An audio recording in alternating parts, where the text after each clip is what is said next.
Welcome. This is a Thrive Business community exercise, and it's about the part of your business that quietly decides almost everything, and that most owners never get right: your core values.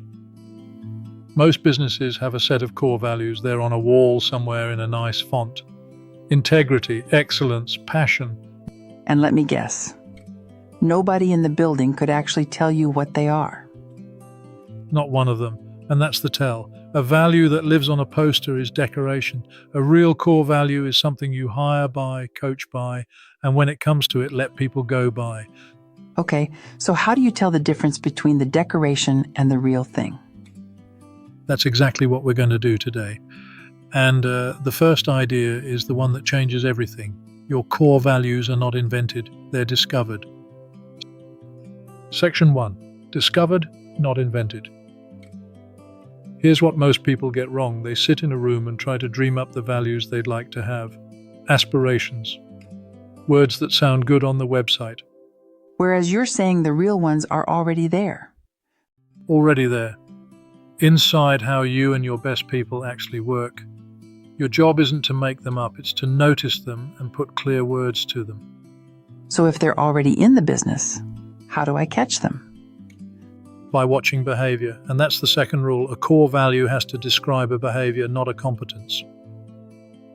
Great with spreadsheets is a skill. It'll never apply to everyone you hire. Does what they say they will do, that's a behavior. You can expect it of every single person in the business. So values sit on the behavior side of that line. Always. Always. And here's the test that makes one real. If a value can't help you turn someone down, a hire, or a client, it isn't doing its job yet. Turn someone down. That's a high bar. It's the whole point. A value that only ever says yes is just a nice word. A real one gives you permission to say no. So before we go looking for yours, hold the picture of what we're after. On one side, an abstract label like integrity, a slogan for the site, something you only hope to grow into one day. And on the other side? A behavior you can watch someone do, true of everyone you'd hire. Something you'd keep even if it cost you money. Language you already use out loud. Section 2. The exercise. People who light you up. Here's the exercise, and I want you to keep it fast and honest. Don't polish the words yet, that comes at the end. Start here. Write down 3 people you love working with. Anyone? Team, clients? Anyone. Team, contractors, clients, suppliers, someone you worked with years ago. 3 people who light you up. Then, for each one, write the words that describe how they show up.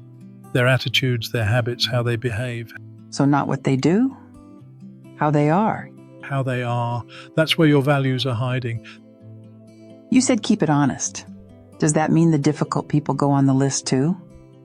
They do, and this part is gold. Write down 1 or 2 people who were hard work and the behaviors that made them hard work. Why the difficult ones? Because every red flag is a value in disguise. If someone going quiet the moment there's a problem drove you mad, then saying it early is probably one of yours. Your frustrations point straight at what you value. Now, the step almost everyone skips, and it's the one that matters most. Scan both lists and cross out anything that isn't actually a behavior. So a word like reliable. Crosses out. It's a label, it feels good and you can't see it. We'll fix that in a moment. Then group the words that mean the same thing to shrink the list. And circle the 3 to 5 behaviors that keep coming up, the ones you'd refuse to compromise on. How do I know if one's a keeper? Ask whether you'd want at least 90% of your people to have it. If the answer is yes, it's a candidate core value. Section 3. Behaviours, not labels. Let me show you the move that turns a nice word into something you can actually lead with. Take honest. Sounds like a good value to me. It tells you nothing you can act on, so turn it into a behavior. Tells you the hard truth, kindly and early. Now I can watch for that in a hire, praise it in my team, and notice when it's missing in a client. And every label has a behavior version like that? Every one, and here's the part that makes it powerful. For each behavior, you name its opposite, the red flag. So you know the warning sign as well as the good one. Exactly. Says what you want to hear, then vents elsewhere. That's the opposite of honest, and now you can screen it out. The behavior with its red flag is the one you build a business on. Section 4. Turning a candidate into a real value. Once you've got your 3 to 5 behaviors, sharpen each one so it stands on its own. A strong value tends to have 4 parts. A name you'd actually say out loud. A behavior line in plain English. An example of someone living it, and an example of someone breaking it. The breaks it part feels important. It's the one that makes the boundary unmistakable. Here's one of ours. The name is, say it early, the behavior. We raise problems and bad news the moment we spot them, not after they've grown. Give me the 2 examples. Lives it. Flags a slipping deadline on day 1 while there's still time to fix it. Breaks it, goes quiet, and hopes nobody notices until it's a crisis. 4 short lines, and now everyone knows exactly where the line is. And one tip that makes a value actually stick: tie it to the story of where it came from. The story? If Say It Early was born from a project that nearly went off the rails because someone stayed silent, tell that story. When you bring people in, at every gathering, people forget lists, they remember and repeat stories, and the story is what keeps the value alive. Section 5. How you actually work with them. You hire, you coach, and when you have to, you fire. Defining your values is the easy part. They only earn their place when you use them to make decisions. And before you can judge anyone, you set the bar. How do you set it? A simple rating. A plus clearly lives the value. A plus minus, inconsistent, sometimes yes and sometimes no. A minus regularly shows the opposite. And the rule most owners land on is that a single minus on a core value is unacceptable, however good the person is at the job. 1 minus, and they're below the bar. That's the standard. And when you first set your values, you rate everyone against them, including yourself. If the owner doesn't live them, they won't survive contact with the team.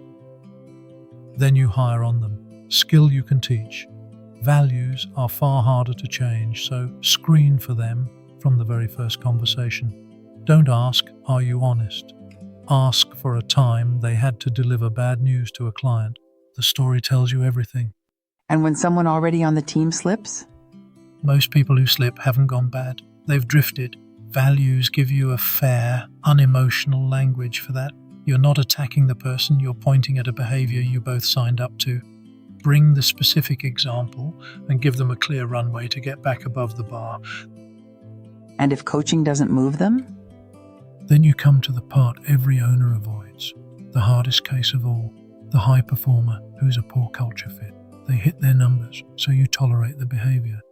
The results buy them a pass. And every time the rest of the team watches them break a value and stay, they trust you a little less. Your best people quietly start looking elsewhere. Letting that person go is often the decision that earns back the room. And be straight about why. You're excellent at the work. This isn't about capability, it's about how we agreed to work together. If you've been coaching honestly all along, it's rarely a surprise. And it isn't only hiring and firing. Values quietly run a healthy business in the background. Which clients you say yes to and which ones you release. When you're stuck between 2 options, you ask which one your values point to. So they become a kind of decision filter. A focus filter, an emphatic yes or no instead of endless deliberation. You catch people living the values out loud and you name it, because what you celebrate you get more of, and you resource them. A value you never fund is a value you don't really hold. Section 6, the gut check. Before you commit to a value, run it through 5 quick questions. Could you use it to say an emphatic yes or no to a hire, a client, a decision? Would you keep it even if it cost you money? Does it already show up in how you talk day to day? Does it apply to every single person you'd hire? And will it still be true as the business grows? And if it passes all 5? Then it's real. If it only sounds nice, it's a candidate for the cut. So here's where I'll leave you, not with the words on the poster, with the honest questions underneath them. Which are? Where in your business are you currently tolerating the opposite of one of your values? Is there a high performer you're keeping despite a values problem? And what is that quietly costing you with everyone else? And if we measured ourselves this week? Where would you fall short?